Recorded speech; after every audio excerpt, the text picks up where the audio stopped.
Hai Sobat Kata Cerita, sudah siap dengarkan cerita selanjutnya? Let's go! Bab 70. Saat ini Bu Umiyah, Pak Samsul sedang duduk mengeling-elingi kedua orang itu. Naina yang menatap Umi, Mima dan juga abinya dengan kebingungan. Begitu dirinya bangun dari pingsannya. Ia langsung digiring oleh kedua ibunya untuk diinterogasi. Sementara Pak Samsul sedari tadi menatap tajam ke arah Hamis, dan Hamis sendiri hanya bisa menundukkan wajahnya. Seperti dirinya baru saja kepergok sedang berbuat mesum. Padahal ia hanya ingin mencium Naina saja, itu pun di keningnya, tidak lebih. Tapi kenapa ia merasa sedang diinterogasi sama pihak kepolisian? Tak lama kemudian Bu Umiyah dan juga Naina turun dari lantai 2. Naina duduk dihimpit oleh kedua ibunya. Ia sedang menahan tangisnya yang hampir pecah. Gara-gara kesalahpahaman tersebut ia sudah menjawab yang sejujur-jujurnya bila ia tidak tahu saat Hamis akan menciumnya. Ditambah sang Umi sangatlah kecewa dengannya saat ini. Ingin rasanya Naina melampiaskan amarahnya ini kepada Hamis yang bersikap seenaknya saja pada dirinya. Assalamualaikum Umi, gimana kabarnya, sehat kan? Tanpa rasa bersalah sedikit pun, Hamis langsung mengambil tangan Bu Umayyah dan menyaliminya dengan pedenya. Sementara Bu Umayyah yang melihat tingkah Hamis merasa heran saat melihat sikapnya itu. Ia merasa mengenal pria muda di hadapannya ini, tapi di mana? Itulah yang ada di pikiran Bu Umayyah saat ini. Saya Hamis, Umi. Saya yang waktu kecil sempat mencium adik Nana dan bilang kalau adik Nana adalah istri saya. Ucap Hamis dengan gamblangnya, ia bahkan tersenyum dengan cerianya. Sontak saja Bu Umiyah dan juga Naina melotot matanya saat mendengar ucapan Hamis dengan gamblangnya itu. Lihatlah, di saat situasi seperti ini saja Hamis masih bisa bersikap biasa, seperti tidak ada kejadian apa-apa. Bu Umayyah langsung menarik napasnya dalam-dalam. Sebelum mengambil keputusan yang baik untuk anaknya, ia tak mengambil keputusan gegabah lagi. Sudah cukup anaknya menderita. Ia tak ingin lagi melihat anaknya menderita lagi yang kedua kalinya. Jaga tatapanmu anak muda, tegur Pak Samsul dengan geram saat melihat tatapan Hamis yang melihat Naina dengan cinta. Hamis yang kepergok pun hanya cengengesan saja sambil mengusap tengkuknya dengan perasaan malu. Kalau saya minta kamu untuk menikahi putri saya siap? Tanya Bu Umayyah pada Hamis. Siap Umi? Hamis yang kembali menatap Naina itu menjadi tidak sabar apa yang disampaikan oleh sang ibu dari cinta pertamanya itu. Karena dirinya yang terlalu fokus ke arah Naina, gadis kecil yang selalu ia rindukan kini sudah ada di depan matanya. Mana mungkin ia bisa mengabaikannya begitu saja. Hamis yang baru menyadarinya lagi langsung menoleh kepalanya ke arah Bu Umayyah guna memastikan pendengarannya itu. Sementara Pak Samsul dan Bu Umiyah hanya menepuk keningnya sambil menggeleng-gelengkan kepalanya dengan helaan napas tersebut. Maksud Umi, saya menikahi adik Nana? Tanyanya dengan polos sambil tangannya memperagakan dua orang bersatu. Bu Umayyah hanya menganggukkan kepalanya sebagai jawaban atas pertanyaan Hamis. Pria yang ia sukai dari pertama kali ia melihat kedekatan dengan anak gadisnya. Sekarang, tanyanya lagi dengan wajah polosnya. Tahun depan, jawab Bu Umayyah dengan ketus. Ya, kok tahun depan sih? Saya kira sekarang.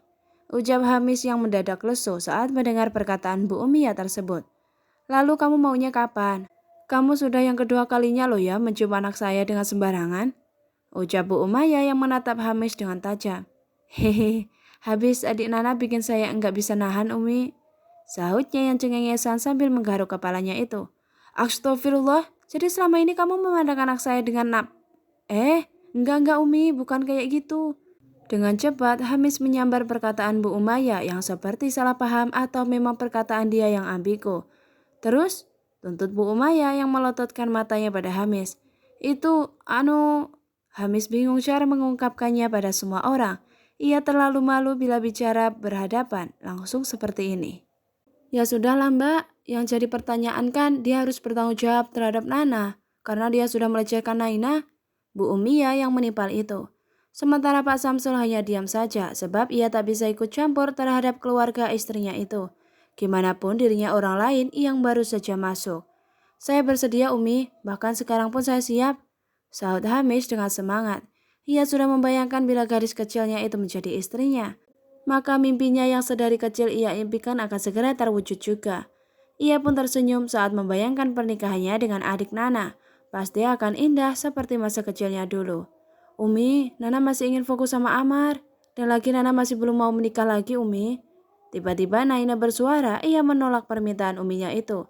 Ia masih sedikit trauma dengan yang namanya pernikahan. Kegagalan waktu itu masih membekas di memori. Di mana Ustadz Fatir dengan cemburu butanya itu sudah membuatnya harus kehilangan sang ayah. Dan juga di mana ia harus bertahan di tengah perasaan sang suami yang masih saja terpaut oleh masa lalunya. Ia tak mau bila itu harus terjadi lagi. Maka satu-satunya jalan ia tak ingin menikah lagi. Sudah cukup mereka bertiga saja. Dirinya, sang Umi, dan juga putra kecilnya. Gimana pun kamu masih membutuhkan pasangan, Nana.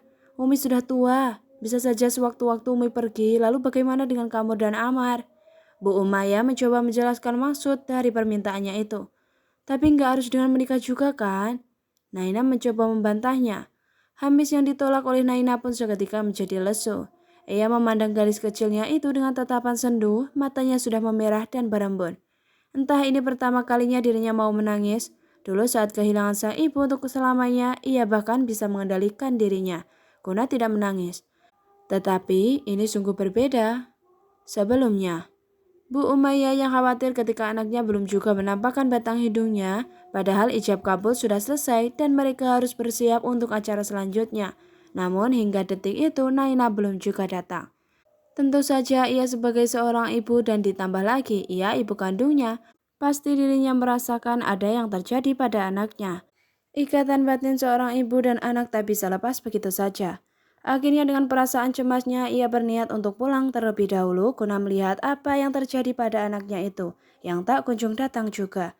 Dengan terburu-buru Bu Umayyah perlahan menyusuri jalan lorong hotel tersebut, area kamar hotel tempat di mana semua orang bersiap-siap itu. Dengan tergesa-gesa ia mengetuk pintu kamar hotel yang digunakan untuk merias para pengantin dan yang lainnya. Assalamualaikum, ucap salam Bu Umayyah. Waalaikumsalam, sahut semuanya yang berada di sana. Sementara kedua pengantin tersebut berada di kamar yang berbeda dengan mereka. Baim dan juga Bunga sedang istirahat sebentar sebelum kembali ke ruangan nantinya. Kenapa Mbak? Kok kelihatan khawatir sekali? Tanya Pak Samsul saat melihat kakak iparnya yang terlihat gelisah tersebut. Oh iya, Nana mana? Belum sama juga kah? Ibunya yang mencari keberadaan sang ponakannya tersebut. Bila kalian bertanya di mana kedua kurcaci tersebut, jawabannya adalah mereka berada di kamar Baim dan Bunga. Bunga yang meminta untuk kedua bocah tampan tersebut untuk ikut bersamanya. Dan alhamdulillah Amar maupun Ilyas dengan tangan terbuka menyambut Bunga sebagai ibu kedua mereka setelah Naina, tanpa membeda-bedakan antara keduanya. Mbak mau pulang dulu ya, Nana belum juga datang Mbak, jadi khawatir sama dia. Mbak takut Buya bikin masalah, apalagi dengan masalah kemarin itu. Bu Umayyah menjelaskan keadaannya saat ini. Ya sudah Mbak, di sini aja. Biar saya sama Umi yang pulang. Kalau ada apa-apa kan saya laki, jadi lebih mudah menghadapi Buya. Sahut Pak Samsul pada kakak iparnya tersebut. Tapi kalian kan punya acara ini, gimana jadinya bila orang tua dari mempelai malah pergi? Jawab Bu Umayyah yang merasa tak enak hati. Naina bukan hanya keponakan saja Mbak, tapi dia juga anakmu, bila Mbak lupa. Timpal Bu Umayyah yang sedari tadi nyimak. Gimana ya? Bu Umayyah menjadi dilema saat ini. Sudah Mbak, di sini saja. Awasin kedua kurcaci itu, mereka nggak akan mau dengerin ucapan aku Mbak. Ucap Bu Umayyah dengan sinis. Jadi urusan Nana biar aku sama Mas Samsul aja. Lanjutnya lagi. Ya sudah, kalian hati-hati di jalan ya. Kalau ada apa-apa cepat kabarin Mbak lo ya. Ucap Bu Umayyah dengan pasrah.